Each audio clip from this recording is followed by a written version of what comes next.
그 당시 종교인들이 예수님을 다윗의 자손이라고 이야기를 하였습니다. 그러니까 메시아라고 받아들이지를 아니하고 그냥 다윗의 혈통에서 나온 다윗의 자손이라.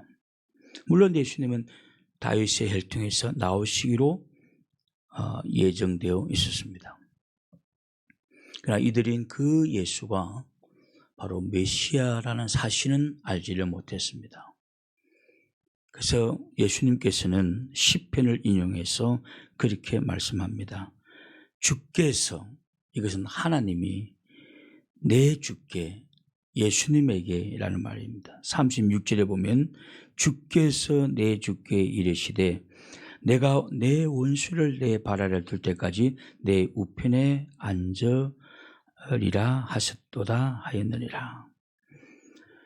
다윗이 그리스도를 내 주라고 했는데 어찌 그가 다윗의 혈통, 다윗의 자손만 되겠느냐. 그분이 바로 메시아다라는 사실을 예수님께서 그 당시 서기관들과 바리새인들에게 가르치고 있는 것이죠. 예수님이 이 땅에 오셔서 제일 많이 한 것은 가르치는 일이었습니다. 예수님의 3대 사역은 하나는 가르치는 것이고, 하나는 복음을 전하는 것이고, 그 다음에 아픈 자와 병든 자, 귀신 들린 자를 고치시는 그 이 세 가지의 사역이 예수님의 3대 사역이라고 합니다. 그리고 이 3대 사역은 목사가 하나님의 사역자들이 그대로 이어받아서 하는 것입니다. 가르치고 복음을 전파하고 아픈 자를 위해서 기도해주고 이 일을 하는 거예요. 근데 이 중에 가장 우선되는 것이 가르치는 일이었습니다. 그 목사도 하는 일은 가르치는 일을 하는 것입니다. 교육은 어릴 때 받는 것이 제일 좋죠. 어린아이에게 가르치라. 그래야면 노인이 되어서도 그것을 지키리라. 그럼 나이가 들면 교육이 필요 없느냐? 아니요. 당연히 필요합니다. 우리는 하나님 앞에 서는 그날까지 배우고 교육받고 그리고 끊임없이 성장을 해야 해요. 사람이 가르침을 받고 배우게 되면 내가 잘 죽지를 않는다고 합니다. 그래서 사람들은 나이가 많이 들은 어떤 의사도 보니까 끊임없이 제2 외국어를 공부를 하더라고요. 그는 말하기를 내가 프랑스어를 잘하기 위해서 하는 게 아니래. 그냥 하는 거예요. 프랑스 안 갈 수도 있대요. 그냥 하는 거예요. 왜냐? 내가 자극을 받고 죽지를 않기 때문에. 내가 내 세포는 가만히 두면 다 죽습니다. 그래서 암기하고 배우고 그리고 말하고 공부한다는 거예요. 근데 이렇게 내가 잘 안 죽게 되면 치매도 안 걸려요. 치매도 잘 걸리질 않습니다. 지금은 너무 오래 살기 때문에 치매가 많이 있지만 그래도 배우면 치매도 잘 걸리질 않습니다. 치매냐 치매 아니냐라는 것을 확인하는 기준이 제가 어머니 모시고 해보니까 인지 능력이에요. 오늘이 며칠이고 올해가 몇 년이고 시간이 몇 시쯤 되었으며 다 인지 능력이에요. 판단을 하는 거예요. 그러니까 배우는 것은 너무나 중요해요. 나이가 들어서도 자꾸 뭔가 하나님의 말씀을 암송하는 것은 너무나 중요한 거예요. 교육이 왜 중요하냐면 교육은 우리를 늘 새롭게 만듭니다. 늘 새로운 사람이 되게 만듭니다. 이러면 사람이 새롭지 못하면 지겹습니다. 아내도 늘 똑같은 말을 하고 똑같은 생각이 있고 그러면 지겨운 거예요. 그 남편도 마찬가지입니다. 새로운 것이 없으면 지겨운 것입니다. 지루한 것입니다. 거기에 대한 호기심이 떨어지는 것입니다. 새로운 것이 없는데 무슨 호기심이 생기겠습니까? 말하는 것이 그대로고 생각하는 것이 그대로인데 늘 그 모양 그 모습인데 뭐 어떤 새로움이 있겠습니까? 거기다 어떤 호감이 있겠습니까? 그러니까 배움이라는 것은 나 자신을 아주 새롭게 만드는 거죠. 이게 굉장히 중요한 거예요. 그러니까 새롭게 되기 때문에 늘 새로운 사람을 만나는 듯한 느낌을 주는 거예요. 그리고 우리를 발전시킵니다. 우리가 자꾸 성장이 되어져요. 세상은 여러분 아는 것만큼 이거 진짜입니다. 내가 알고 있는 것만큼 보입니다. 내가 모르는 것은 보여줘도 모릅니다. 그러니까 여러분 많이 알면 많이 저래서 저렇구나. 많이 보이는 거예요.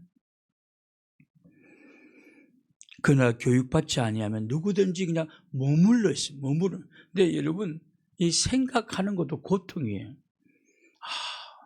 그만 생각하면 좋겠다. 편하니까. 생각하는 것도 고통이에요. 그러나 그것이 자기 자신을 발전시켜 나가는 것입니다. 머물러 있는 물은 썩습니다. 성장되지 않는 머물러 있는 사람도 사실은 썩는 것입니다. 그러나 교육을 받으면 새로워지는 것입니다. 성장합니다. 생각이 바뀝니다. 시각이 바뀝니다. 결국 이런 교육받는 사람들에 의해서 행복해지는 거예요. 여러분 교육을 안 받지 못하면 행복해지지도 못합니다.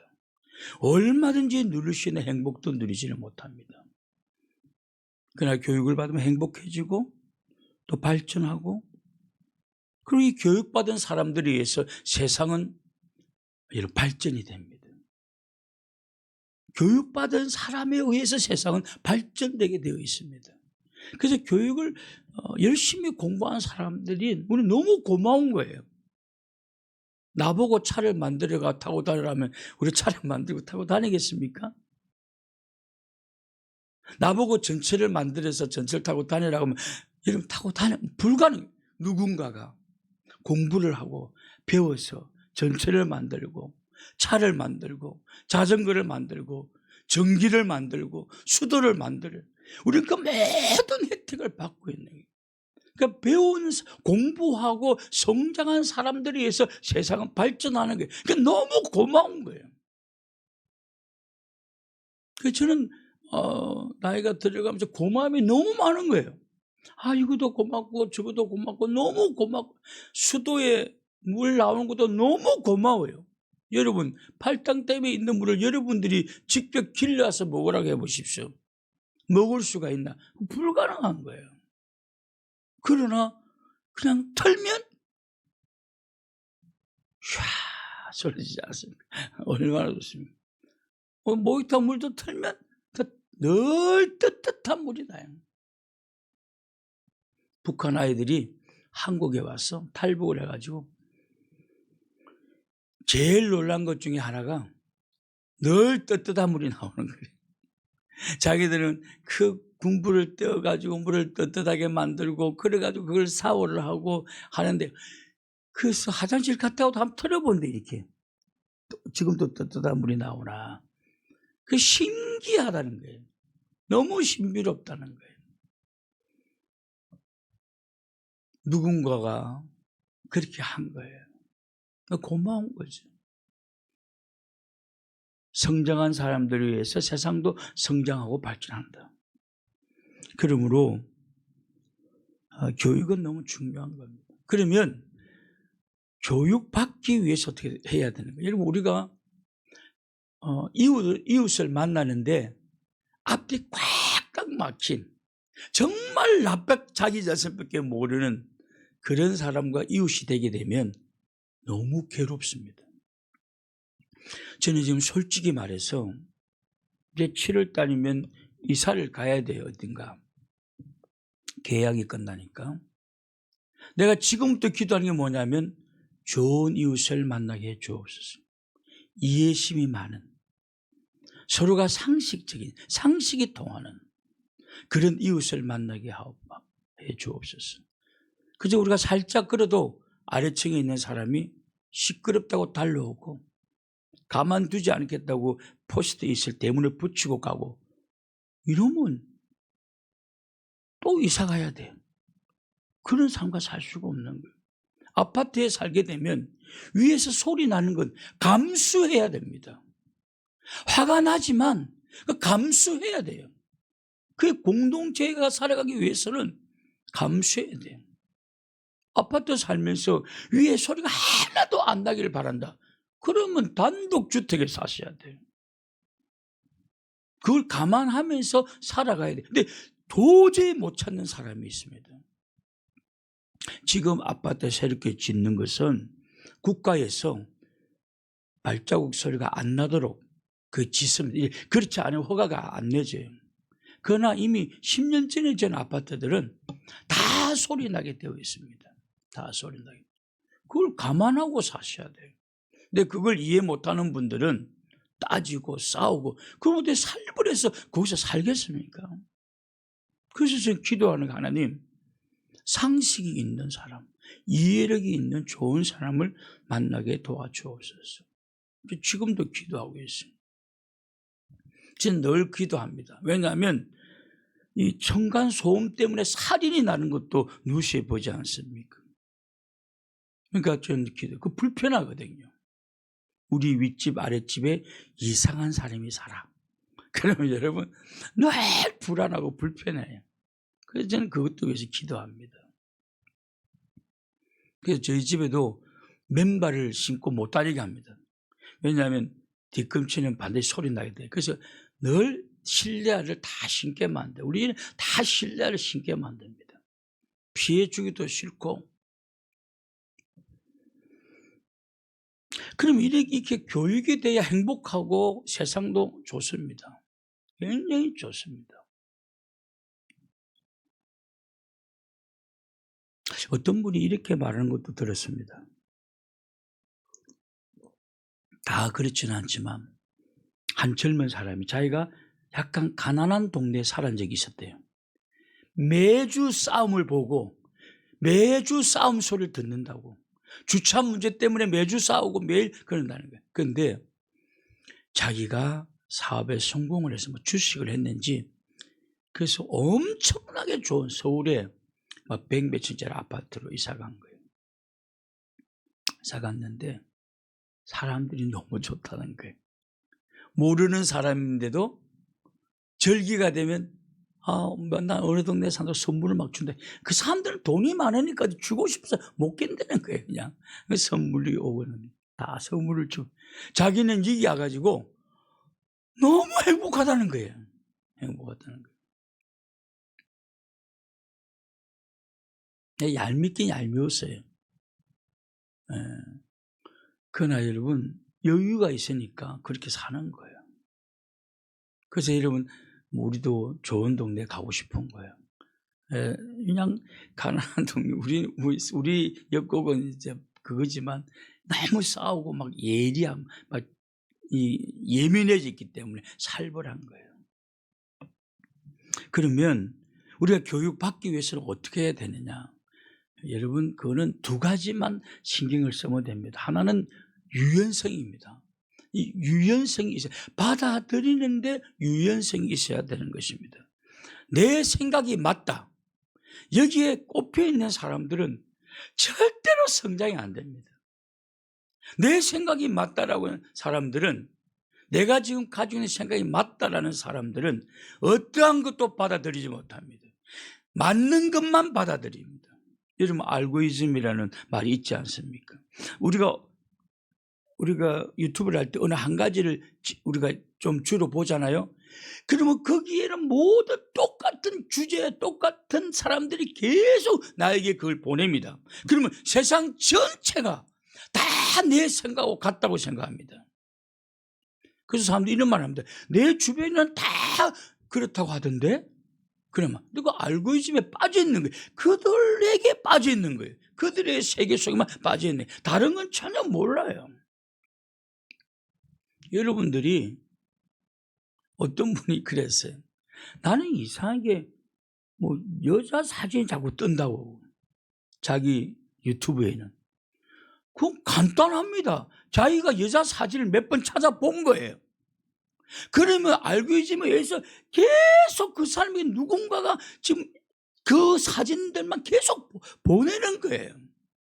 그럼 세상 사람들은 다 그렇게 사는 걸로 알고 전혀 구경도 못하는 사람도 있습니다. 그러니까 여러분, 유연성을 가져야 돼요. 다른 것에 대한 마음이 오픈되어 있어야 돼요. 유연성이라는 것은 부드럽고 연한 성질을 유연성으로 하지 않습니다. 여러분, 그런 생각에 유연하고 받아들이는데 유연한 사람들이 성장을 합니다. 고집이 센 사람은 성장이 잘 안 돼요. 여러분, 각각류라는 생물이 있습니다. 각각류 생물. 껍질이 단다 꽃게, 그 다음에 뭐 이런 거죠. 근데 이런 것들이 꽃게가 좀 수박만큼 크면 얼마나 좋을까요? 꽃게가 너무 맛있어 다리 하나가 내 팔뚝만 하면 얼마나 좋았고요. 근데 그 맛있는 꽃게가 크지를 않습니다. 그냥 요만합니다. 네, 요만합니다. 왜 그런지 아십니까? 껍질이 너무 딱딱해서 성장이 안 되는 거예요. 우리가 고집이 딱딱하고 세면요, 성장이 안 됩니다. 근데 왜 그들이 언제 커지느냐? 그 각각류 생물이 어느 날 갑자기 껍질이 약간 부드러울 시기가 온대요. 그때 딱 성장하는 거예요. 그거 딱딱해지면 성장이 안 된다는 거예요. 우리의 생각이 유연할 때 여러분 성장이 됩니다. 여러분이 지금 뭔가 어떤 고집에 사로잡혀 있고 생각에 사로잡혀 있는 이상 미안합니다만은 그 사람은 성장은 중단되고 맙니다. 거기에 계속 머물러 있습니다. 계속 머물러 있습니다. 그래서 교육의 제일 중요한 것 중에 하나가 유연성인 받아들이는데 유연성, 생각의 유연성, 또 폭넓은 이런 것이 있어야 돼요. 두 번째, 반드시 가르침을 받아야 됩니다. 여러분, 가르침 받는 것은 너무나 중요한 것입니다. 일단 다 가르침을 받고 그러한가라고 하는 것은 나중에 생각해 볼 문제인 것입니다. 그 가르침 받는 게 너무 중요해요. 예수님이 이 땅에 오셔서 제일 많이 하신 것이 가르침이었습니다. 세 가지 사역을 하였지만 그러나 그 세 가지 사역 중에 제일 많이 하신 것이 가르치는 사역. 오늘 본문도 마찬가지입니다. 예수님이 오늘 본문도 보면 가르쳤다라고 표현했습니다. 한번 오늘 본문 보십시오. 35절에 보십시오. 35절에 보면 예수께서 성전에서 가르치시고 예수님은 가르쳤다는 것이죠. 뿐만 아니라 여러분 이 복음서에는 가르치다 말이 있지만 마태복음에서만 나타난 것만 제가 몇 가지만 소개할게요. 마태복음 4장 23절 아니 마태복음 9장 35절 마태복음 9장 35절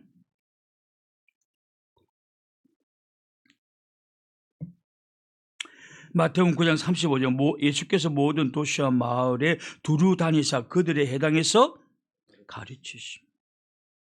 마태복음 13장 54절 마태복음 13장 54절 마태복음 13장 54절에 보면 고향으로 돌아가사 그들에 해당해서 가르치시니 마태복음 21장 23절 마태복음 21장 23절 마태복음 21장 23절에 보면 예수께서 성전에 들어가 가르치십니다. 예수님은 철저하게 가르치는 삶을 살았습니다. 이건 뭘 의미할까요? 예수님은 하나님의 자녀들이 배움을 받는 것을 배우게 했다는 거죠. 끊임없이 공부하게 했어요. 예수님은 끊임없이 가르쳤다는 것은 끊임없이 공부를 시켰다는 것입니다. 끊임없이. 왜냐? 공부해야 되기 때문에. 그래야 생각이 올바르기 때문에. 세상을 바라보는 눈이 공평해지기 때문에. 그래서 가르침을 받게 했다는 것입니다. 예수님은 3대 사역 중에 제일 많이 한 것이 가르치는 것이었습니다. 그리고 이 가르칠 때 사회도 발전하는 거예요. 여러분 우리나라가 지금 세계 경제 12개 또는 10대 경제 대국이 들어가기, 또 어떤 사람은 12번째 이야기도 합니다. 보통 그 정도의 경제력이 되려면 거의 한 300년, 아무리 짧게 잡아도 200년에서 300년을 수고해야만이 그 정도의 자리에 올라간다는 거예요. 그런데 대한민국은 이렇게 올라가는데 딱 30년 걸려요. 30년. 그 이유가 뭘까요? 세계에서 교육률이 가장 높은 나라가 대한민국인 것입니다. 우리나라는 일본의 인구의 3분의 1밖에 안 돼요. 그런데도 일본 아이들보다 미국에 유학한 한국인이 훨씬 더 많습니다. 훨씬 많아요. 미국 대학을 한국인이 먹여 살린다 할 정도로 많은 돈을 주고 배우고 있습니다. 그들이 한국을 또 발전시키고 있는 거예요. 가르침 받는 게 너무 중요합니다. 그리고 우리 한국에는 지하 자원이 없어요. 석유도 없고 철도 없고 아무것도 없어요. 그러니까 유일하게 사람만 있기 때문에 사람만 교육시킨 거예요. 그러다 보니까 사람이 똑똑해지니까 한국 경제를 200년, 300년이 투자해야만이 될 것을 30년 만에 한국 경제가 세계 경제 대국으로 만들어 놓은 것입니다. 그게 교육이 중요한 거예요. 꼭 공부를 잘하고 못하고가 아니에요. 우리가 배우게 되면 그 사람의 수준이 올라가는 거죠. 수준이 올라가면 달라지는 것입니다. 세상이 달라지는 것입니다. 여러분, 설교를 듣는 것이 예수님의 가르침을 배우는 것입니다. 그리고 성경을 읽는 것이 예수님의 가르침을 배우는 것입니다. 하나님의 자녀들은 계속 배워야 돼요. 그럼 보이지 않던 것이 보인다니까요. 그리고 세상이 여러분들을 찾게 될 것이에요. 왜냐? 저렇게 멋진 인격을 가진 사람들하고 일하고 싶은 것입니다. 저는 예수님이 성경에 끊임없이 가르쳤다는 그 이유 한 가지만 하더라도 우리가 얼마나 배우기를 원하는가 하는 것을 알 수가 있는 것입니다. 바라기는 늘 배우고 그리고 성장하는 하나님의 자녀가 될 수 있기를 주님의 이름으로 축원합니다. 우리 함께 통성으로